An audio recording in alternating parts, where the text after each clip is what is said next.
Good morning friends. So welcome to our channel English for AFO SSC bank India air force extra जैसे competitive exams में English सीखने के लिए। तो यहाँ पर वोकैबलरी सेक्शन का पार्ट नंबर 1 जिसमें हम लोग कुछ कन्फ्यूजेबल वर्ड्स को लेने वाले हैं, है ना। अब कन्फ्यूजेबल वर्ड्स में सबसे पहला जो हम लोग लेते हैं वो चीज़ होता है आपका जैसे सेल।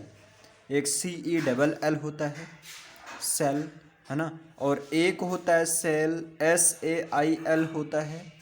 एक होता है आपका सेल होता है SHELL होता है। और एक होता है आपका सेल SALE होता है ना। ये चीज़ होता है, क्लियर। और एक होता है आपका SELL होता है। ये 5 हैं। देखिए इस सेल का मतलब होता है, इस सेल का मतलब होता है छोटी कोठरी, स्मॉल रूम, छोटी कोठरी, जिसको हम साइंस की लैंग्वेज में इस सेल का मतलब कोशिका भी कह सकते हैं। इस सेल का मतलब कोशिका भी होता है। और इस SAIL इस सेल का मतलब होता है जैसे जल में यात्रा करना, यानी कि जल यात्रा करना, जल यात्रा करना होता है ना, ट्रैवल इन द वाटर। और ये SHELL इस सेल का मतलब होता है, देखिए ये सेल और आपका ये सेल दोनों में अंतर। इस सेल का मतलब होता है खोल, जैसे एक प्रकार से कबर है ना सेल, क्लियर। इस सेल का मतलब होता है खोल, जैसे आपका जो होता है आपका घोंघा होता है ना, उसमें सेल पाया जाता है। तो सेल, इस सेल का मतलब खोल होगा और इस सेल का मतलब होगा कोशिका होगा। और इस सेल का मतलब होगा कोई चीज़ बिक्री, जैसे सेल लगा रहता है ना, सेल कपड़े का सेल लगता है, हर चीज़ का सेल लगता है। और इस सेल का मतलब होता है बेचना। इस सेल का मतलब होता है बेचना। मतलब 5 तरह का सेल होता है। एक CELL जिसका मतलब कोशिका या छोटी कोठरी, मतलब स्मॉल रूम होता है। और SAIL इस सेल का मतलब होता है जल यात्रा करना, ट्रैवल इन द वाटर। और इस सेल का मतलब होता है SHELL, इसका मतलब होता है खोल।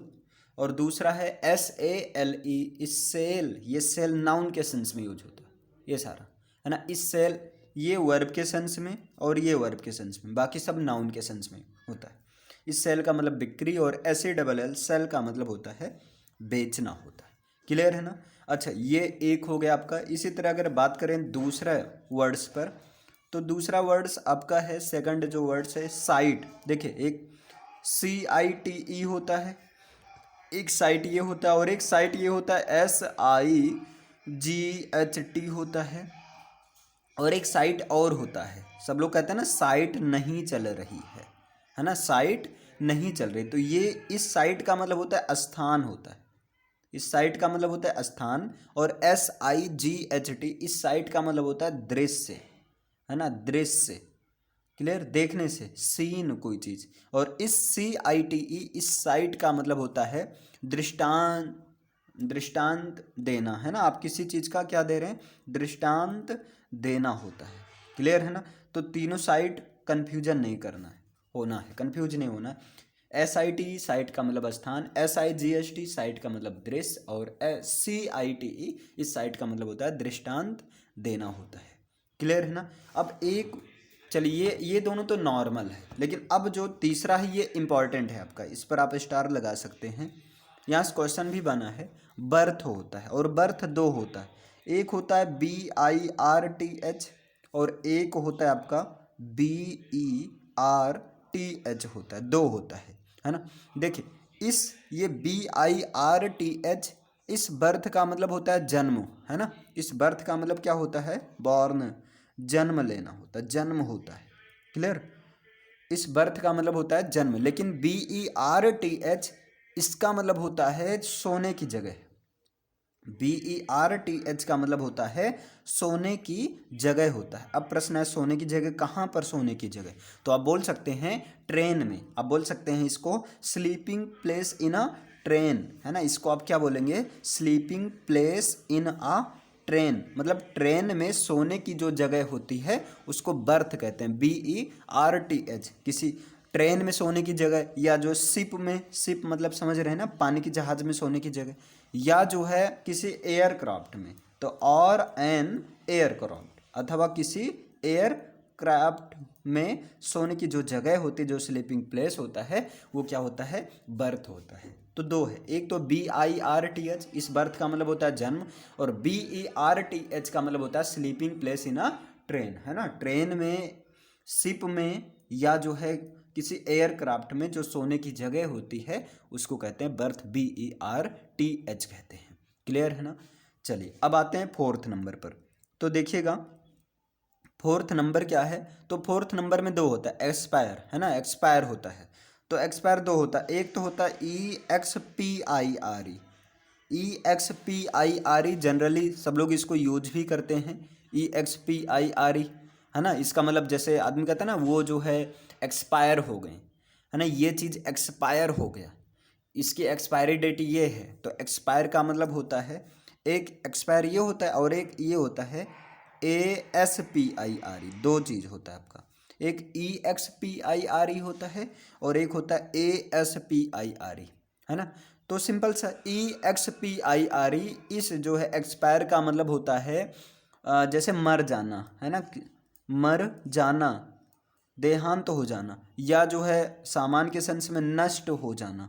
क्लियर। या बोल सकते हैं समाप्त हो जाना, या कोई चीज़ जब एक्सपायरी डेट से ओवर हो जाती है तो मतलब वो क्या हो जाती है, खराब हो जाती है, तो आप कह सकते हैं खराब हो जाना, खराब हो जाना। तो एक्सपायर का मतलब होता है खराब हो जाना, समाप्त होना, नष्ट होना या मर जाना। लेकिन ASPIRE, इसका मतलब क्या होता है, इसका मतलब होता है जैसे एम्बिशन रखना, एम्बिशन को पूरा करना, है ना, एम्बिशन बनाना, मतलब आकांक्षा रखना। क्लियर, आकांक्षा रखना, क्लियर, या आकांक्षा करना आप बोल दीजिए, आकांक्षा करना होता है।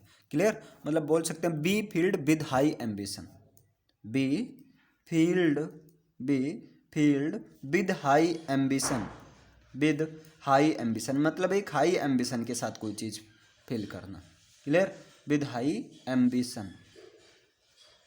क्लियर, ये चीज़ हुआ आपका, दो चीज़।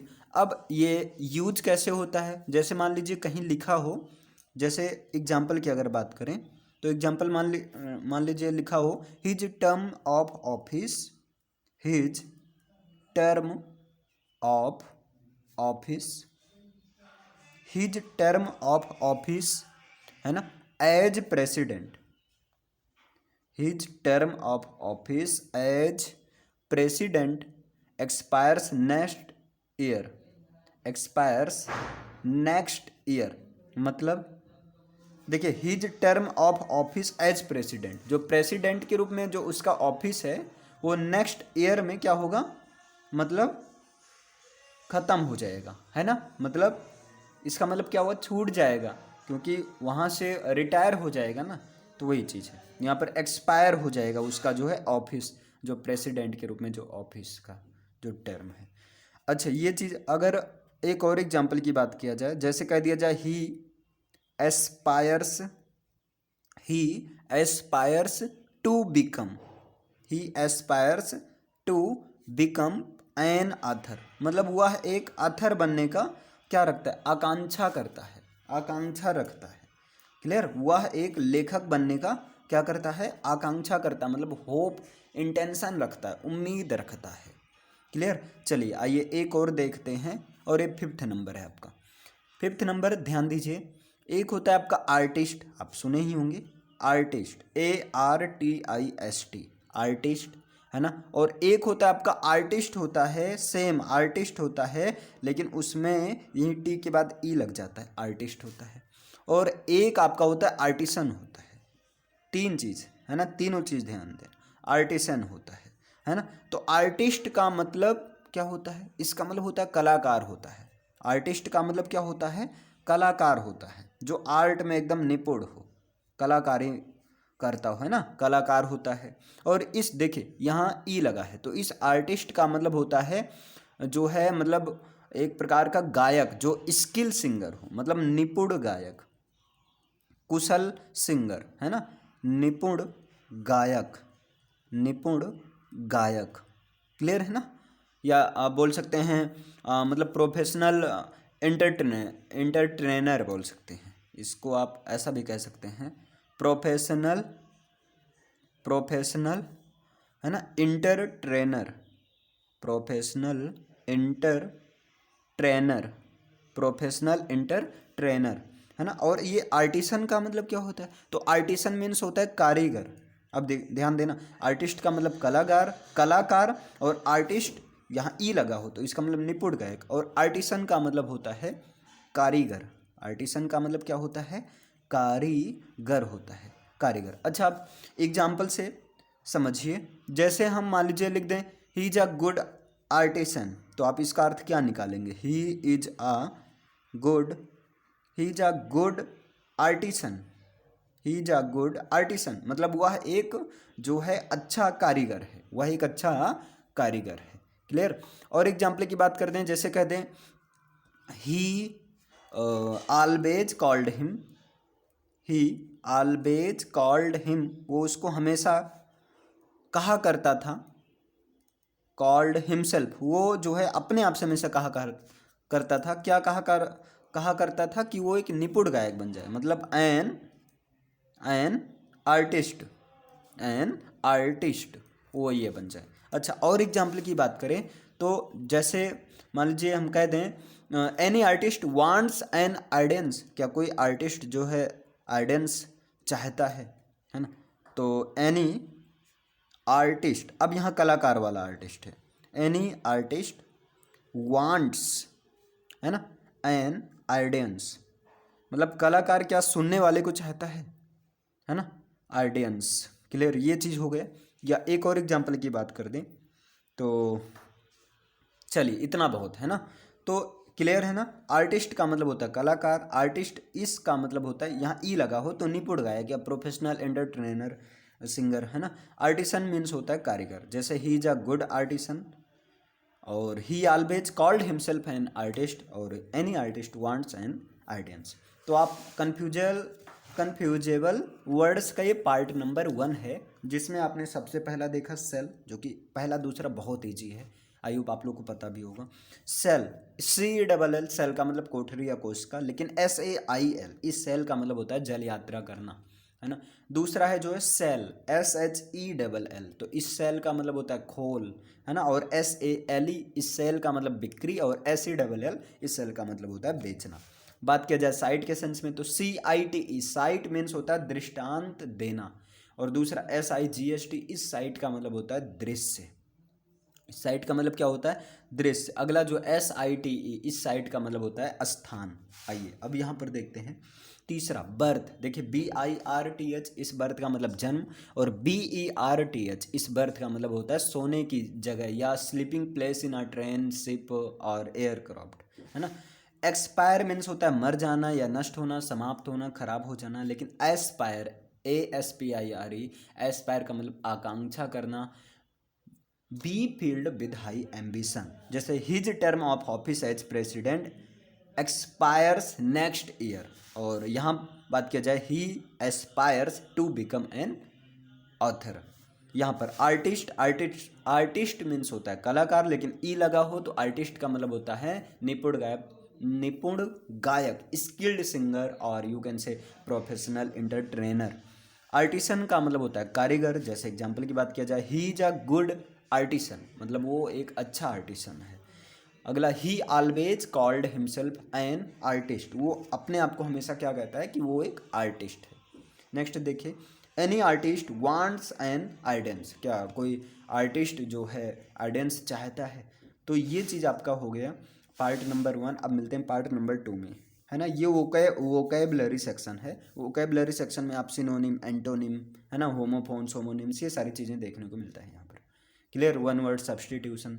चलिए फिर मिलते हैं नेक्स्ट पार्ट में, तब तक के लिए थैंक यू। और हाँ, अगर समझ में आ रहा हो तो लाइक शेयर करिए, है ना। सब्सक्राइब नहीं किए हैं तो भाई सब्सक्राइब कीजिए, कोई क्वेरी है तो कमेंट कीजिए।